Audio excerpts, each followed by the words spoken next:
I'm Alex, and in this video, I'm diving into the shocking reason illegal climbers are swarming Everest. At first, I thought it was just a few daredevils sneaking past checkpoints, perhaps people who couldn't afford the expensive and limited permits. But what I uncovered instead was a mountain stretched to its absolute breaking point. However, I want to start with a short story that bothered me. It was April 29th, 2018. On the south col of Everest, at roughly 26,300 feet above sea level. Nobody flagged a man's permit at base camp because it looked exactly right. The lamination, the formatting, the expedition company letterhead, all of it clean. The liaison officer listed, a man named in the documentation as attached to a registered trekking agency out of Tamil, didn't exist in any government roster. The climber who carried these papers had paid approximately $8,000 for them through a middleman operating out of a guest house near the central bus station in Kathmandu, against the official government royalty fee that runs close to $11,000 per person for a standard Southside permit. He had arrived at base camp in late April with a small independent team, none of whom appear to have known the permit was fraudulent. Checkpoint staff at the icefall examined the documents twice. Both times, they passed. This is the part that genuinely disturbs me. The permit wasn't sloppy. Whoever made it knew exactly what real permits looked like. What is known about the man comes almost entirely from accounts given after his body was found the following spring, and from a single satellite phone log recovered by the team he had climbed with. He was described by teammates as experienced, methodical, not reckless. He had summited 2 other peaks above 7,000 meters in the years prior. He carried quality gear. He acclimated properly and made no unusual decisions below Camp 3. His stated goal was a clean summit push and descent within a 36-hour weather window that forecasts had shown opening around April 30th. By all observable behavior, he was a competent high-altitude climber who had simply found a way around a system that priced him out. The route above the South Col turns hostile fast. Above 8,000 meters, the body stops absorbing oxygen efficiently, regardless of supplemental flow rate, and judgment degrades in ways the climber often cannot perceive. The Hillary Step, a near vertical rock band sitting at roughly 28,839 feet, requires both physical precision and sharp decision-making. That season, conditions on the upper mountain had been complicated by an unusual late-season jet stream, and at least 3 other climbers had reported significantly higher wind than forecast near the summit ridge on April 29th and 30th. I've read dozens of accounts from this exact stretch of mountain. The thing people don't convey well is how narrow the margin is. Not dramatic, just narrow. At some point between Camp 4 and the Hillary Step, the man became separated from his teammates. The precise timeline is unclear, but the satellite log shows his last outgoing communication at approximately 11:40 p.m. on April 29th, a brief, fragmented transmission that the recipient later described as difficult to parse due to wind noise. The team continued their summit bid. He did not. What happened in the hours that followed left only physical evidence. When teammates descended and reported him missing, a search was not immediately mounted. At that altitude, with weather deteriorating, the calculus of a search becomes brutal. No helicopter can operate effectively above roughly 20,000 feet. Ground rescue above 8,000 meters is nearly impossible without jeopardizing additional lives. The team radioed base camp.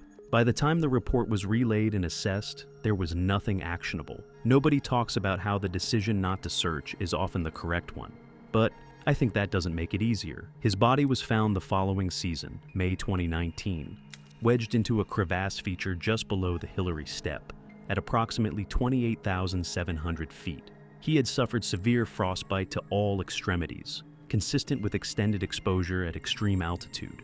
The position of the body suggested a fall of moderate distance, not a catastrophic drop, but enough. There was no evidence of a belay anchor or fixed line attachment at the point of the fall. His oxygen system showed the regulator had been set correctly, but the cylinder was nearly empty, suggesting either a longer climb than planned or a leak that went unnoticed.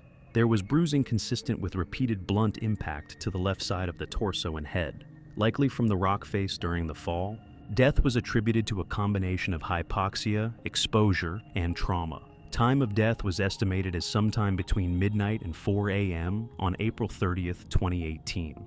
There was no government file because the expedition he was registered under did not officially exist. The trekking agency listed on the permit had no record of him.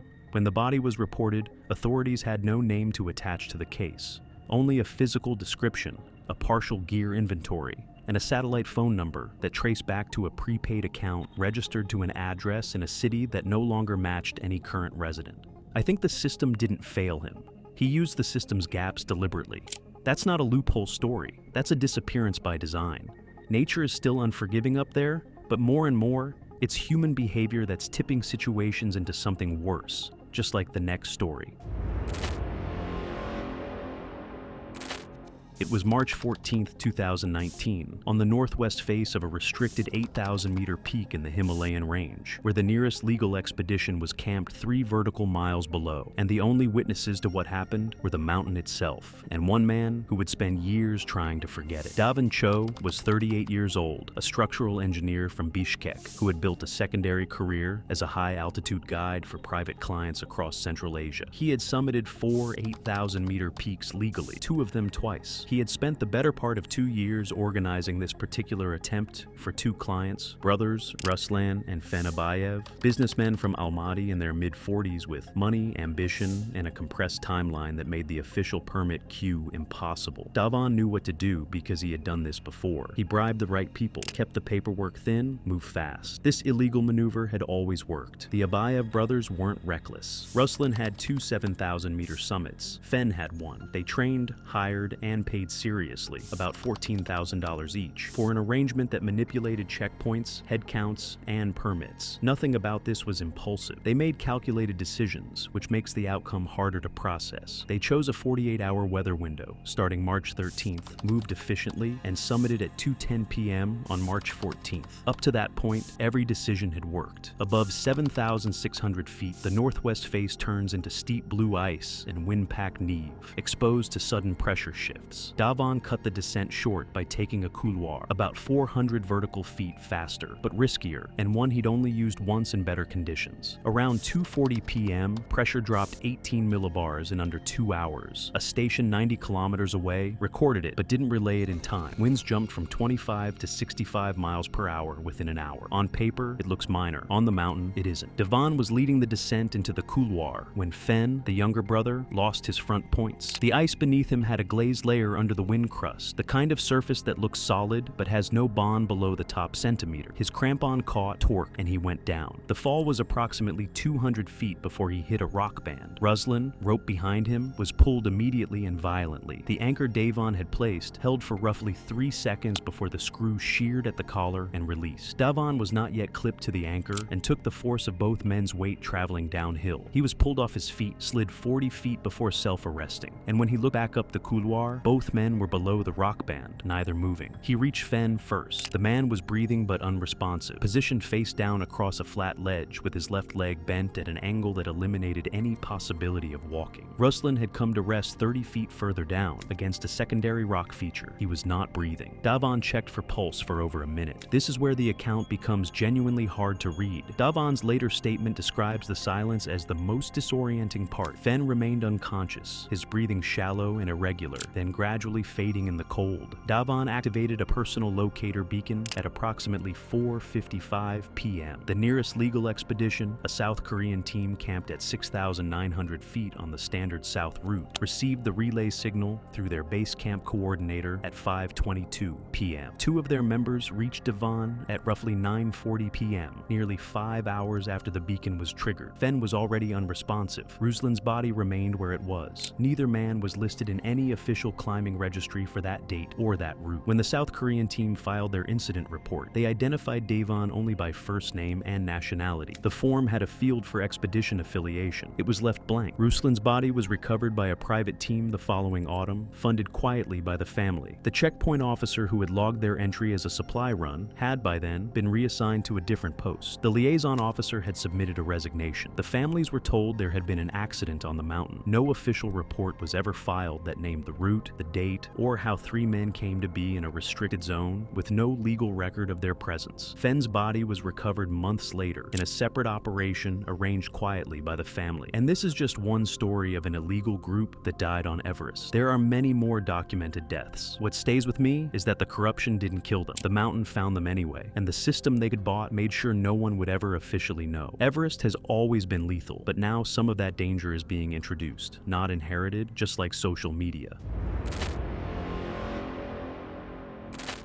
A harrowing example of that happened on May 7, 2023, at the base of Everest's Lhotse face, at approximately 23,600 feet. Darian Lambert was 28 years old, a marketing coordinator from Tempe, Arizona, who had spent the last 3 years building an adventure content account on Instagram that sat, at the time of his death, at just under 2,100 followers. He was not a professional climber. He was not an amateur with serious credentials. He had completed 2 guided hikes in Patagonia, one via Ferrata route in the Dolomites, and a trekking permit ascent to Everest Base Camp in 2022 that he had documented extensively on social media. Crampons in frame, oxygen mask pushed photogenically to one side, the kind of content that performs well with a small audience that cannot yet distinguish base camp from a summit attempt. He had returned to Nepal in April 2023 with a stated goal that he had posted about publicly and repeatedly: a faster, unfiltered route to the top, away from the crowds and the commercialized lines. He used the phrase "the real Everest" at least 11 times across his posts. I want to be careful here, because it's easy to reduce Darian to a punchline, and he wasn't one. He was just a young man who genuinely believed what he was selling himself. He had connected with a guide named Bishal, no agency affiliation, no certification traceable to any registered body, through a network of private climbing forums where unofficial arrangements were discussed in language just indirect enough to avoid being explicit. Darian had paid approximately $9,200 for the arrangement, which included a route that bypassed 2 of the standard checkpoints by using a secondary glacial approach corridor on the western edge of the Lhotse face. Bishal knew the unofficial corridor. He had used it before on permitted climbs and understood its technical requirements. What Darian had posted publicly, that he had found a faster way, that the commercial routes were for people who couldn't handle the real thing, bore no relationship to what Bishal had actually told him. The corridor was not faster. It was less monitored. Those are different things. The secondary corridor Bishal used sits west of those ropes, on ice that receives less foot traffic and therefore less monitoring for deterioration. Blue ice under a surface wind crust, technically demanding to front point and even in good conditions. Darian had used crampons on moderate terrain before. He had never front pointed on 50-degree glacial ice at altitude. They moved at 4:20 a.m. on May 7th. Bishal led. Darian followed on a short rope, his technique visible in the way Bishal later described it: functional on flat sections, breaking down on steeper pitches, crampon placements shallow and inconsistent. This is where I have to be direct. Bishal's statement said that he knew within the first hour that Darian's technical ability did not match what the route required. He continued anyway. By 7:40 a.m., they had reached approximately 24,200 feet. Darian had stopped twice to photograph the view. At 8:15 a.m., on a 52-degree pitch approximately 600 feet above their last rest point, Darian's left crampon lost purchase. The placement had been on the outer 2 points rather than all 10, a common error on steep ice for climbers without adequate training. The crampon did not pop. It sheared laterally as his weight shifted, the front point skidding sideways across the surface. He went down immediately, both hands going to the ice instinctively, without a tool in either. He had been carrying his ice axe clipped to his pack for the last 40 minutes of moderate terrain. The short rope between them went taut and yanked Bishal off his stance before he could anchor. Both men fell. Bishal self-arrested after approximately 35 feet, driving his axe into a patch of softer ice at the edge of a slight depression. The rope jerked him hard enough to separate his left shoulder, partially from the socket, confirmed later by medical examination. Darian continued past him. The rope, a 30-foot section of 8mm cord Bishal used for client connection on approach terrain, went to full extension and then snapped at the knot joining it to Darian's harness. A knot that subsequent inspection suggested had been tied incorrectly, possibly by Darian himself the previous evening. Darian fell approximately 400 feet before a natural bergschrund feature fracture. A crevasse, where the glacier pulls away from the rock face, interrupted the fall. He came to rest partially inside it. Bishal, shoulder partially dislocated, descended alone to the nearest fixed rope and made contact with a Sherpa team, ascending the standard route at approximately 9:50 a.m. That team radioed base camp. A response team reached Darian's position at 1:35 p.m., roughly 5 hours and 20 minutes after the fall. Bishal was treated at a regional medical facility and released. No criminal charges were filed. His name does not appear in any registered guide database. Darian's final post, uploaded from base camp 4 days before his death, shows him looking directly at the camera with the Khumbu icefall behind him. The account was taken down months later. I can't help but feel it's a tragedy that could have been avoided. Darian's ambition and social media obsession just weren't enough against the mountain. The conditions haven't softened, but the way people are interacting with them is creating new kinds of problems. And what if the problem solvers are now part of the problem? It was May 11th, 2021, on the upper southeast ridge of Everest, at 8,400 meters, where the air holds roughly a third of the oxygen available at sea level, and every decision a person makes is being made by a brain that is, in measurable and dangerous ways, no longer fully itself. Prael Sung was 47 years old, a logistics director for a regional freight company based in Chengdu, and by any reasonable accounting, a man who had earned the right to want something purely for himself. Everest was not an impulsive choice. He had researched it for 4 years, saved deliberately, and ultimately selected a guide not through a registered agency, but through a private referral. A name passed through a business contact who described the man as someone who could make the logistics work regardless of the timeline. Prael had paid the equivalent of $67,000 for the arrangement. No permit was filed in his name. I want to be clear about something before we go further. Prael wasn't naive.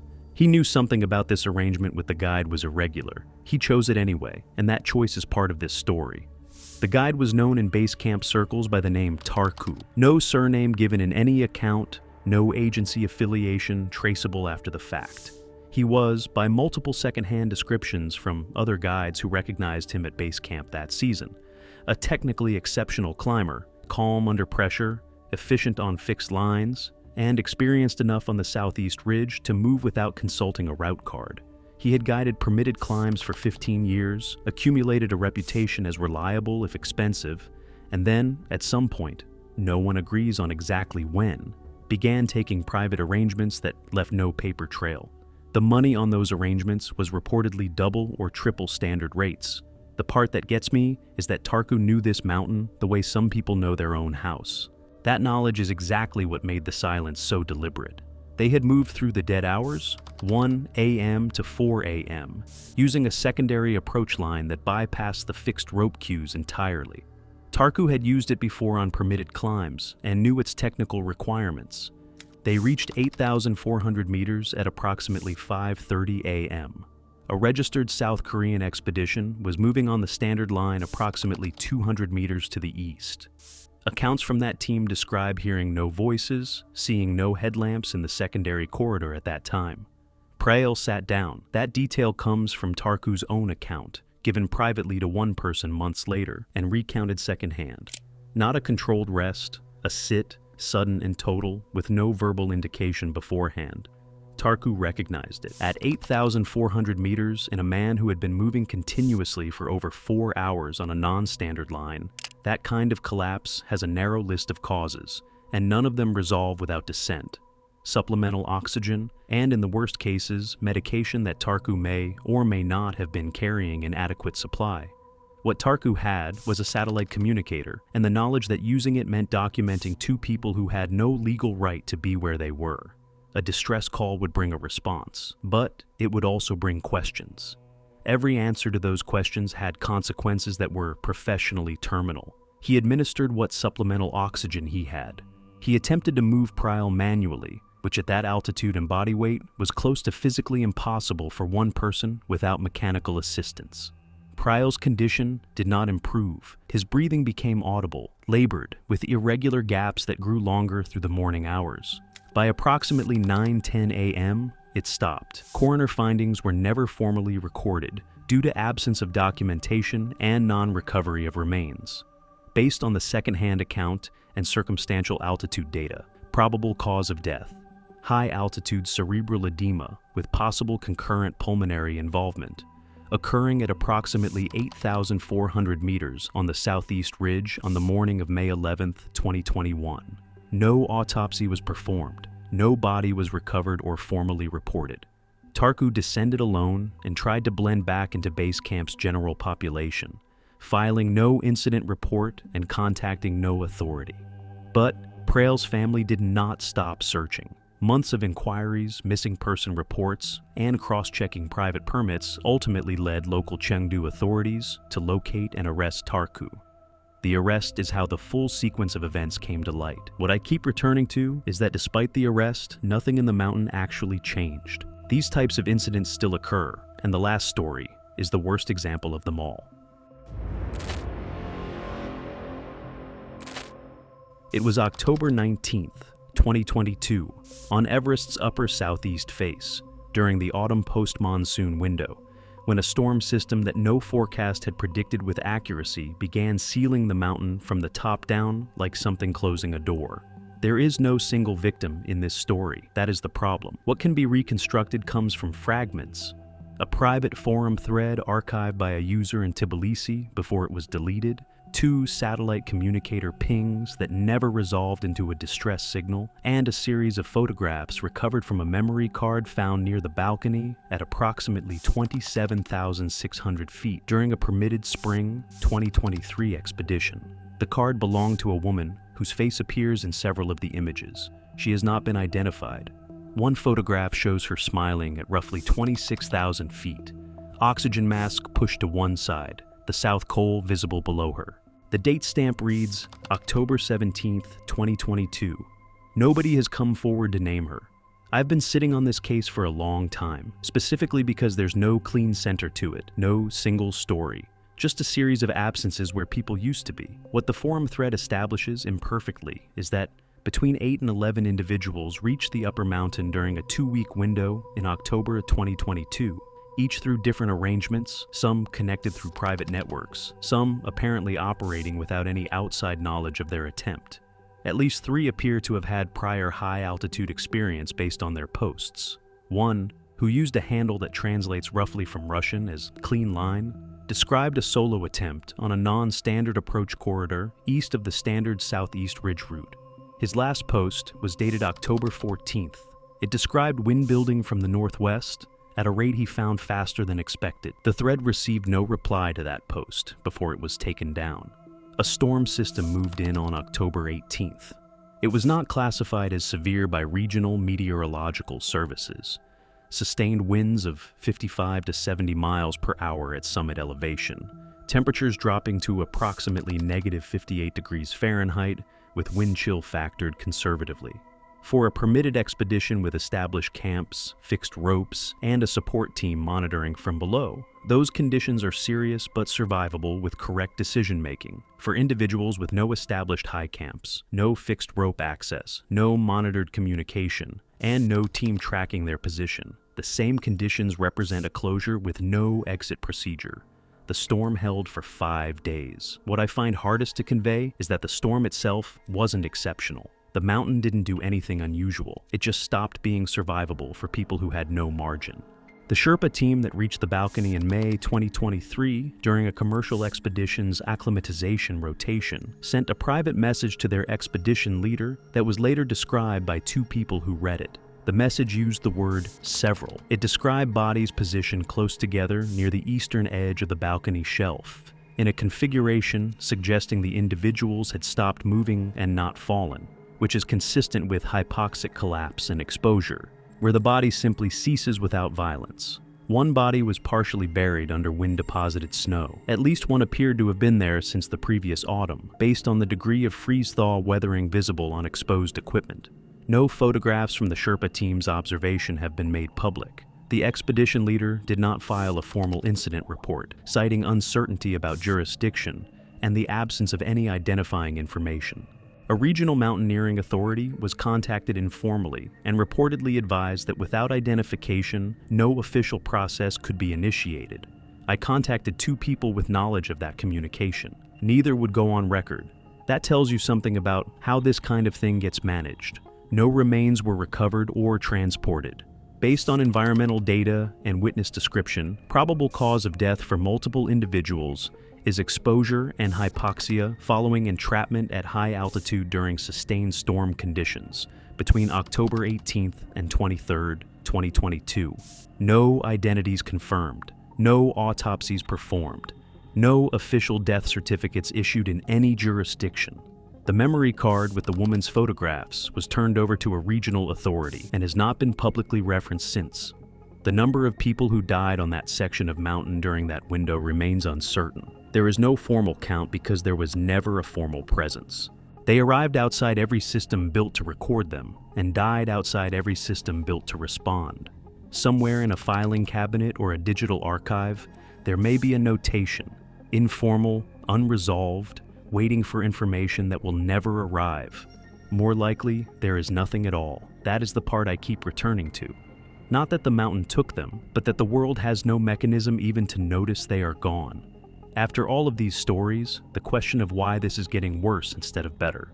The honest answer is that several things broke at once, and nobody fixed any of them to this day.